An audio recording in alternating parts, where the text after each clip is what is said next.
Ukraine ने रूस के अंदर अभी तक के सबसे बड़े ड्रोन हमलों में से एक को अंजाम दिया।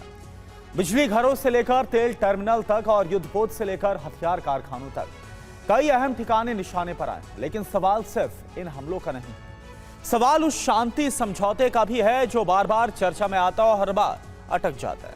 पुतिन ये बोल रहे हैं कि रूस समझौते के लिए तैयार, लेकिन कीव पीछे हट रहा है। ट्रंप दावा कर कि उन्होंने दोनों पक्षों को रास्ता सुझाया, लेकिन उसकी शर्तें अब भी रहस्य बनी हुई हैं। इसी बीच बार बार एक नाम सामने आ रहा है, एंकरेज फॉर्मूला। UEM जयपुर एक आदर्श लक्ष्य है। भावी छात्रों के लिए अच्छी नौकरी, भविष्य के लिए तैयार कौशल के साथ अच्छी शिक्षा। आखिर क्या है ये एंकरेज फॉर्मूला? क्या यही युद्ध रोकने की चाबी है या फिर यह भी एक कूटनीति का हिस्सा है और अधूरा अध्याय बनकर रह जाएगा? इस रिपोर्ट में यूक्रेन ने रूस के खिलाफ अभी तक का सबसे बड़ा ऑल आउट अटैक शुरू कर दिया है, जिसमें रूस के अहम ठिकानों पर एक साथ कई बड़े हमले किए गए। सबसे पहले वुहलिस्क के बिजली सब स्टेशन को उड़ाकर यूक्रेन ने कब्जे वाले इलाके में बत्ती गुल कर दी है। डोनेत्स्क के एयरपोर्ट पर रूस के सबसे बड़े ड्रोन लॉन्च सेंटर को मलबे के ढेर में तब्दील कर दिया। रूस के क्रोनस्ताद में घुसकर यूक्रेनी ड्रोन ने रूसी कॉर्वेट बोइकी पर हमला किया और उसके मुख्य रेडार सिस्टम को पूरी तरह से ध्वस्त कर दिया। अज़ोव सागर में गश्त कर रहे रूस के 50 मीटर लंबे आधुनिक युद्धपोत स्वेद याक पर सुसाइड ड्रोन से सीधे निशाना साधा। सेंट पीटर्सबर्ग के मुख्य तेल टर्मिनल पर बड़ा ड्रोन हमला हुआ और इस हमले में मुख्य तेल भंडार टैंक तबाह हो गया। इसके अलावा कम से कम 6 छोटे तेल टैंकर्स को भी नुकसान हुआ है और ताम्बोव की हथियार फैक्ट्री के प्रोग्रेस प्लांट को फूंक दिया गया, जहां रूस के घातक मिसाइल पुर्जे बनते थे। वॉल स्ट्रीट जर्नल की रिपोर्ट के मुताबिक यूक्रेन अब रियल टाइम सैटेलाइट इंटेलिजेंस का इस्तेमाल कर रहा है। रिपोर्ट के अनुसार हर 15 मिनट में रूस के अहम ठिकानों की हाई रेजोल्यूशन वाली सैटेलाइट तस्वीरें यूक्रेन की सेना तक पहुंच रही है। AI के जरिए इन तस्वीरों का विश्लेषण किया जा रहा है, पुरानी और नई तस्वीरों की तुलना की जा रही है, वहां हो रही गतिविधियों की पहचान हो रही है, वहां तक हमला करने के सबसे कम जोखिम वाले रास्ते पहचाने जा रहे हैं।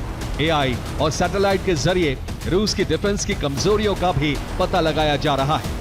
यह भी पता किया जा रहा है कि किस वक्त टारगेट पर सुरक्षा सबसे कमजोर है और फिर बिल्कुल उसी वक्त पर एक साथ बहुत सारे ड्रोन को सीधे लक्ष्य की तरफ भेजा जा रहा है।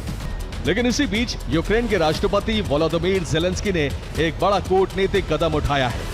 2022 में युद्ध शुरू होने के बाद पहली बार ज़ेलेंस्की ने सीधे व्लादिमीर पुतिन के नाम एक खुला पत्र लिखा है। अपने पत्र में ज़ेलेंस्की ने पुतिन के साथ आमने सामने बैठकर मुद्दे सुलझाने का प्रस्ताव रखा है। उन्होंने कहा है कि ऐसी मुलाकात किसी तटस्थ देश में हो सकती है। इसके लिए ज़ेलेंस्की ने स्विट्जरलैंड, तुर्की और अरब देशों का भी जिक्र किया है। ज़ेलेंस्की ने यहां तक कहा कि अगर वास्तविक वार्ता शुरू होती है तो बातचीत जारी रहने तक पूर्ण युद्ध विराम लागू किया जा सकता है। उन्होंने सभी युद्धबंदियों की अदला बदली, यूक्रेन से ले जाए गए बच्चों और नागरिकों की वापसी तथा मानवीय मुद्दों पर समझौते की भी बात उठाई है। उनका कहना है कि रूस युद्ध की बहुत बड़ी आर्थिक और सैन्य कीमत चुका रहा है। रूस के भीतर ड्रोन हमले बढ़ रहे हैं, उन्हें लड़ने के लिए सैनिक नहीं मिल रहे हैं और अंतर्राष्ट्रीय स्तर पर भी मॉस्को पर दबाव बढ़ता जा रहा है। इस भयंकर बारूद के बीच अब कूटनीति के टेबल पर एक नया चक्रव्यूह रच दिया गया है, जिसे एंकरेज फॉर्मूला कहा जा रहा है। पुतिन का दावा है कि रूस समझौते के लिए तैयार है, लेकिन वो समझौता उसी एंकरेज फॉर्मूले पर होना चाहिए जिस पर पहले चर्चा हो चुकी है। पुतिन का आरोप है कि कीव अब उस फॉर्मूले से पीछे हट रहा है। दूसरी तरफ डोनाल्ड ट्रंप ये बोल रहे हैं कि दोनों पक्षों को समझौता करना होगा और इसके लिए उन्होंने कुछ सुझाव भी दिए थे, लेकिन उन शर्तों को अभी तक सार्वजनिक नहीं किया गया है। ऐसे में सबसे बड़ा सवाल यही है कि आखिर एंकरेज में क्या तय हुआ था और क्यों वही फॉर्मूला अब रूस, यूक्रेन और अमेरिका के बीच डील की सबसे बड़ी शर्त बन चुका है। रिपोर्ट के मुताबिक ट्रंप प्रशासन जर्मनी को टॉमाहॉक मिसाइलें भेजने की योजना रद्द करने जा रहा है। बाइडेन प्रशासन के दौरान हुए इस ऐतिहासिक समझौते को फाड़कर कूड़ेदान में फेंका जा रहा है। पहला, पुतिन का खौफ, जिसमें अमेरिकी अधिकारियों को डर है कि अगर यूरोप के बीचों बीच अमेरिका की सटीक मिसाइलें तैनात हुई तो रूस इसे तनाव बढ़ाने वाला कदम मानेगा और जवाबी हमला कर देगा। जबकि दूसरा है ईरान युद्ध का असर।